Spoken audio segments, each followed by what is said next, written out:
나뭇가지 위에 앉아있는 어미 반달곰을 향해 새끼 반달곰이 조심스럽게 걸어옵니다. 이내 어미 주변을 돌아다니며 장난을 칩니다. 또 다른 우리에서는 새끼 2마리가 어미 뒤를 쫓아다닙니다. 이 반달곰 3마리는 인공수정 방식으로 지난 1월에 태어났습니다. 지난해 2월에 이어 2번째로 성공한 인공수정입니다. 곰은 특정한 시기에만 교배하고 환경적 조건과 영양 상태 등이 맞아야만 번식하는 독특한 체계를 갖고 있어 인공수정이 어렵습니다. 하지만 국내 연구진이 2년 연속 성과를 내면서 유전적으로 다양한 개체군을 확보할 수 있게 됐습니다. 이번 인공수정에 이용된 기법은 향후 멸종 위기종인 북극곰이나 말레이곰 등에도 활용될 가능성이 매우 높습니다. 지난해 방사된 반달가슴곰 2마리가 최근 활동 과정에서 자연사한 것으로 확인됐지만 이번에 태어난 새 생명이 더해져 국내 개체 수는 모두 64마리가 됐습니다. 새로 태어난 새끼곰들은 야생 적응 훈련을 거친 뒤 올해 가을쯤 자연으로 돌아가게 됩니다. TV조선 윤수영입니다.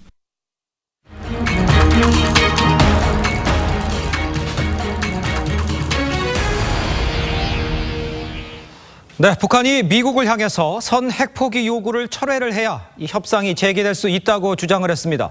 그러면서 연내 3차 회담이 안 열리면 핵과 ICBM 시험 중단이 유지될지 예단할 수 없다, 이렇게 밝혔습니다. 우리의 인도적 지원 발표에는 아무 반응이 없고 이 비난만 이어지고 있는 상황인데 이 생색내기 지원 말고 이 통쿡에 나오란 뜻이다, 이런 해석까지 나옵니다. 유지현 기자입니다. 북한 입장을 대변하는 조총련 기관지 조선신보가 미국의 선 핵포기 기조를 철회하라고 요구했습니다. 하노이 회담 결렬도 미국의 일방적인 선 핵포기 요구 때문이었다면서 이를 포기해야 협상할 수 있다고 주장했습니다. 올해 안으로 3차 정상회담이 열리지 않는 경우 핵과 ICBM 시험 중단 약속이 유지될지 예단할 수 없다고도 했습니다. 미국 정상회담 용의를 밝히면서도 대화 시한을 연말로 못 박으며 미국이 고수하는 빅딜 대신 새 해법을 촉구한 겁니다. 협상 중단이 장기화되면 핵 보유국으로서 북한의 지위를 기정사실화하는 것뿐이라면서도 북한이 먼저 협상을 제안하는 일은 없을 것이라고 밝혔습니다. 오히려 재선이 걸린 선거를 앞두고 트럼프 대통령의 외교 성과가 수포로 돌아갈 수 있다고 압박했습니다. 다만 협상 교착의 원인을 볼턴 안보보좌관 등 강경파에 돌리며 트럼프 비판 수위는 조절한 것으로 보입니다. 전문가들은 북한이 관영지 대신 조총련 기관지를 동원해 트럼프 대통령의 결단을 촉구하고 있다고 분석했습니다. TV조선 유지현입니다. 북한이 다음 달 인민의 나라라는 이 집단 체조 공연을 선보일 예정입니다. VIP석의 가격만 100만 원이 넘는다고 하는데 이 대북 제재 속에서 관광으로 외화벌이에 나서려는 것이다, 이런 해석이 나옵니다. 정수영 기자입니다. 축구 경기와 태권도를 형상화한 카드 섹션이 펼쳐지고 인공기를 형상화한 드론은 흩어지면서 빛나는 조국이란 문구를 표현합니다. 북한이 지난해 5년 만에 재개한 집단체조 빛나는 조국의 한 장면입니다. 북한은 다음 달 초부터 10월까지 평양 5월 1일 경기장에서 인민의 나라라는 제목의 집단체조를 선보일 예정입니다. 당초 정권 수립 기념일을 전후해 공개될 것으로 알려졌는데 3달가량 앞당긴 겁니다. 그만큼 내부 결속력이 필요하기 때문에 서두른 감이 없지 않습니다. 아울러 부족한 달러를 좀 벌어들임으로써 어려운 제재 국면을 정면 돌파하려는 의도도 보입니다. VIP석부터 3등석까지 구성된 집단체조 티켓 가격은 최고 100만 원이 넘습니다. 북한 전문 여행사 고려투어도 집단체조 관람과 연계한 관광 상품의 예약을 받고 있습니다. 고려투어는 올해는 지난 공연보다 새로운 요소들이 있다며 올해는 무엇을 준비할지 지켜보자고 했습니다. 최근 북한은 외화벌이 수단으로 관광 산업에 중점을 두고 있습니다. 올해 1월에는 관광열차에서 도시락과 음료를 판매하는 전담업체까지 설립했습니다. TV조선 정수양입니다. 45년 동안 꺼졌던 연평도 등대가 다시 불을 밝혔습니다. 국가안보상의 이유로 켜지 않다가 남북 화해 무드에 되살아난 겁니다. 일단 어민들의 기대가 크지만 최근 북한의 군사 움직임에 긴장감도 감돌고 있습니다. 정준영 기자입니다. 해발 105m의 우뚝선, 높이 9.5m짜리 연평도 등대. 버튼을 누르자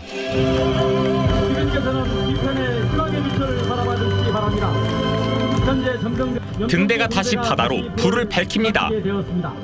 간첩 침투에 이용될 수 있어서 지난 1974년부터 가동 중단된 지 45년 만입니다. 지난해 판문점 선언과 평양 공동선언 등 평화 분위기가 조성되자 복원이 결정됐습니다. 앞으로 일몰부터 다음날 일출까지 15초에 한 번씩 연평 해역을 비추게 됩니다. 어민들의 기대감은 높아졌습니다.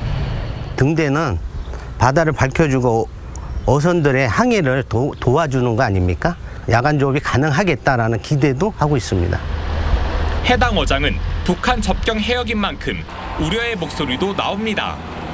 유사시 북한의 포 도발 목표가 될 수 있기 때문입니다. 그래서 정부는 등대 및 발사 각도를 군사분계선 남쪽으로 도달거리도 연평어장을 넘지 않는 37km로 제한했습니다. 또 군대에서도 직접 등대를 끌 수 있도록 설정했습니다. 군사적으로 굉장히 민감한 지역인데 항행 안전 지원이라는 그런 데 포커스를 둬서 중점을 둬서 저희가 운영하도록 이렇게 하겠습니다. 연평도 등대는 남북 평화 모드 속에 복원됐지만 등대 빛엔 기대와 불안이 동시에 감돌고 있습니다. TV조선 정준영입니다. 청와대는 오늘 최근 고용 상태에 대해서 어렵지만 희망적이고 라고 말을 했습니다. 그리고 정책의 성과도 있었다고 진단을 했습니다. 자, 하지만 이런 평가와 반대로 지난달 대학 졸업자의 실업자 수 역대 최고치를 기록을 했습니다. 올 들어서 대기업들이 일자리를 10,000개 넘게 늘렸지만 백약이 무효한 상황입니다. 자, 과연 이런 상황을 어떻게 읽어야 할까요? 송병철 기자입니다. 최근 고용 상황에 대해 설명하는 정태호 청와대 일자리 수석. 고용 상황이 지난해에 비해 나아지고 있고 정책의 성과도 있다고 분석합니다. 고용 상황은 2018년보다는 개선되고 있다. 이렇게 좀 어렵기는 하지만 희망적이다. 이렇게 말씀드리고 싶습니다. 하지만 여전히 고용 시장은 얼어붙었습니다. 지난달 실업률은 4.4%로 19년 만에 가장 높았고 특히 대졸 실업자는 60만 3천 명으로 1999년 통계 작성 이후 최대였습니다. 대학생들은 좋은 스펙을 쌓아도 힘들다고 하소연합니다. 지금 열심히 하고 학점도 좋은데도 좀 좋은 데 취업을 못해서 좀 많이 안타까운 것 같습니다. 대기업도 일자리 늘리기에 나섰지만 역부족입니다. 올 1분기에 삼성그룹은 지난해보다 6천여 명을 늘렸고 현대차와 CJ도 각각 2,000명씩 더 뽑았습니다. 그럼에도 지난달 실업자는 124만 명으로 4개월째 100만 명을 넘겼습니다. 양질의 일자리를 안정적으로 공급하기 위한 제조업을 비롯한 전반적인 경기 상황의 개선이 가장 중요할 것으로 판단됩니다. 이대로 가다간 올해 정부의 취업자 증가 목표치인 20만 명을 달성하기 어렵다는 전망도 나옵니다. TV조선 송병철입니다. 정부의 부동산 관련 규제가 강화되면서 제때 계약을 마치지 못하는 미계약 아파트가 늘고 있습니다. 청약 제도가 복잡해지고 또 대출 규제도 강화되면서 이런 현상이 생긴 건데, 자, 그러자 건설사가 분양 조건을 완화하면서까지 미계약을 막기 위해서 안간힘을 쓰고 있습니다. 지선호 기자입니다. 올해 초 서울의 한 아파트에 청약한 홍지영 씨는 당첨 일주일 만에 부적격 통보를 받았습니다. 배우자가 8년 전 잠시 1주택자였던 기간이 있었는데 청약 가점 산정 때 빠뜨린 겁니다. 너무 오래전 일이라서 기억을 못했던 것도 있는데요. 그 사전에 저희가 청약 넣기 전에 조회할 수 있는 방법이 사실 좀 없었어요. 최근 경기도 평촌의 한 아파트는 일반 분양 659가구 가운데 96가구가 청약 부적격인 것으로 확인됐습니다. 세대주 요건이 잘못된 경우가 가장 많았고 주택수를 잘못 계산한 경우도 발견됐습니다. 청약 제도가 복잡하고 자주 바뀌다 보니 소비자가 이해하기 어려운 것이 현실입니다. 사전에 걸러내는 시스템을 구축할 필요가 있고요. 대출 규제도 미계약 아파트를 양산합니다. 분양가 9억 원 이상 아파트는 중도금 대출이 불가능한데 건설사들은 미계약을 막기 위해 중도금 연체 이자율을 연 5%로 낮춰 사실상 중도금 대출 효과를 낸 연체 마케팅까지 내놨습니다. 또 계약금을 10%로 낮추는 등 분양 조건을 완화하는 사례도 늘고 있습니다. TV조선 지선호입니다. 네, 네, 더하기 뉴스 시간입니다. 오늘은 정치부 박지호 기자와 함께하겠습니다. 자, 더하기 뉴스 첫 번째 키워드 보겠습니다. 체력시험 똑같이. 자, 화면은 이제 논란이 됐던 여경의 취객 체포 장면 그거 같은데요. 네, 어제에 이어 오늘도 하루 종일 뉴스의 중심이 되고 있습니다. 네. 대림동 여경 논란. 바른미래당 하태경 의원도 여기 한마디 보태면서 체력 문제를 거론했습니다.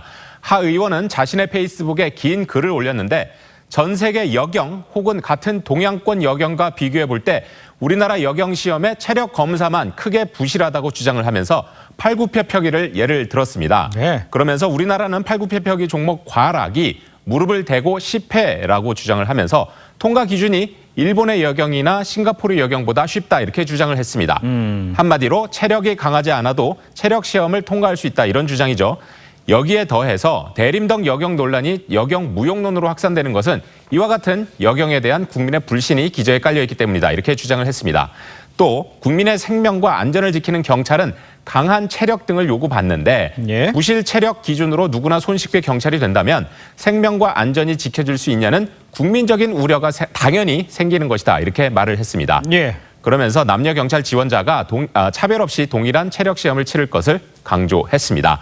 하지만 하 의원의 이 같은 주장에도 다른 한편에서는 체력만이 경찰의 필수 요소는 아니다. 몸싸움만으로 경찰 수사를 진행하는 것은 아니다. 지능적인 수사도 중요하다 등 다른 의견도 만만치 않게 나오고 있습니다. 이 의견도 좀 맞기는 맞는 것 같은데요. 자, 생각을 좀 해보죠. 자, 두 번째 키워드 보겠습니다. 초상화 들고 방한 아들 조지 W. 부시의 모습이네요. 네, 조지 W. 부시 전 미국 대통령이 직접 그린 고 노무현 전 대통령 초상화를 들고 노 전 대통령 10주기 추도식에 참석한다고 합니다. 여권 관계자에 따르면 부시 전 대통령은 오는 23일이죠. 봉화마을에서 열리는 노 전 대통령 10주기 추도식 참석에 앞서 노 전 대통령 초상화를 준비했다고 합니다.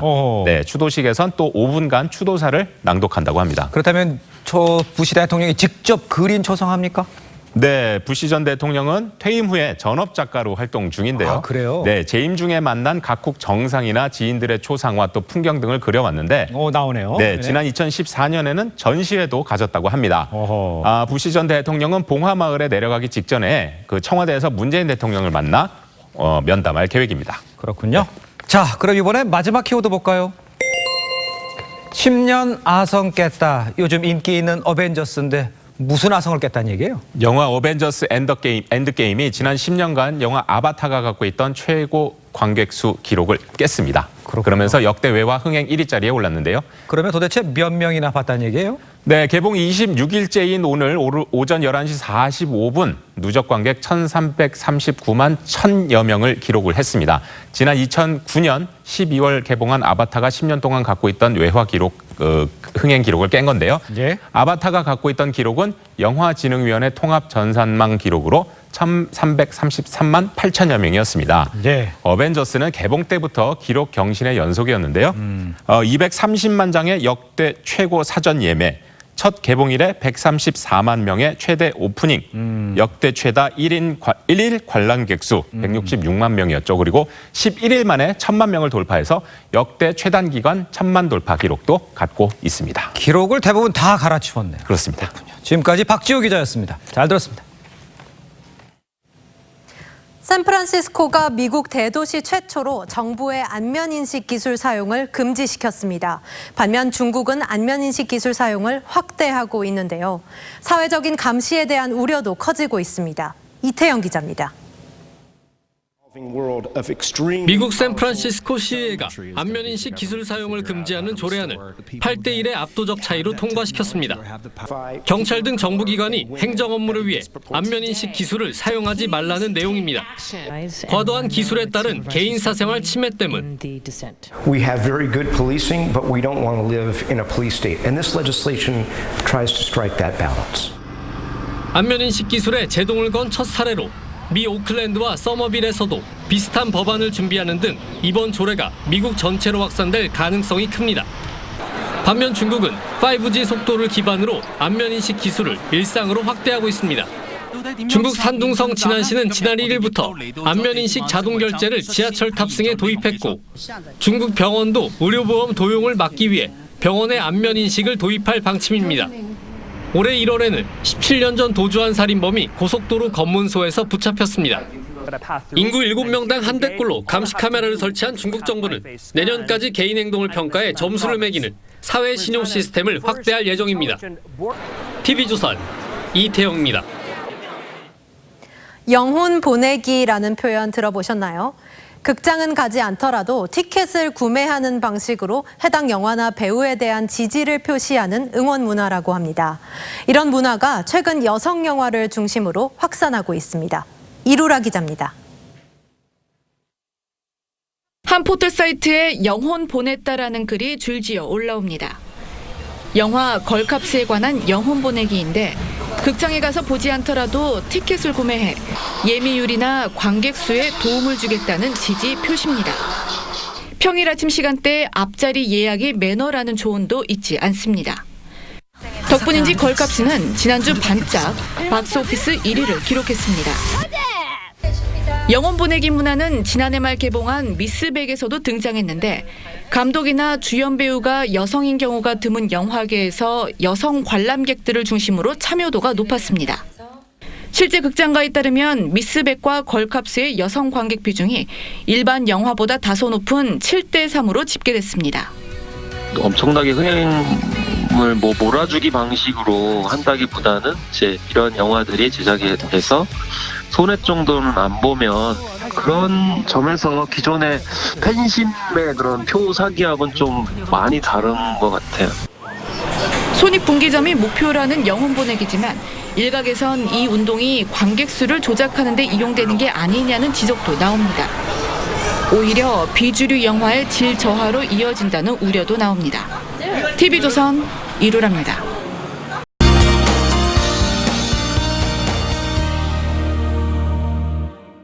전국 대체로 흐리고 비가 오다가 내일 아침 9시면 비가 대부분 그치고 차차 맑아지겠습니다.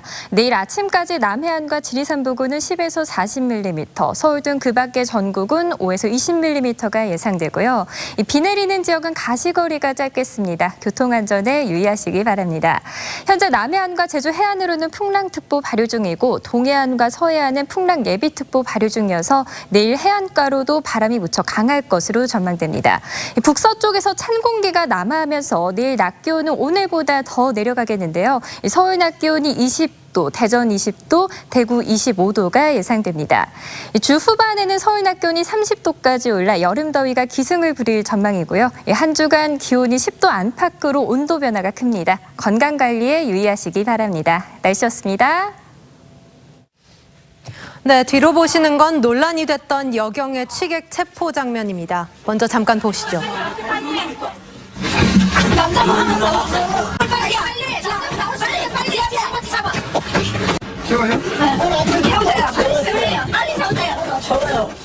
자, 시민에게 이 체포 도움을 요청한 여경에 대한 이 과도한 비난과 함께 여경 무용론까지 지금 나오고 있습니다. 모든 여경이 영화처럼 아주 거칠게 힘으로 제압해야 하는 건 아닐 겁니다. 몸싸움에만 능한 경찰, 그걸 지금도 강조한다면 너무 구시대적인 건 아닌가 싶습니다. 이상으로 일요일 뉴스7 마칩니다. 저희는 다음 주 토요일 다시 찾아뵙겠습니다. 시청해주신 여러분 고맙습니다.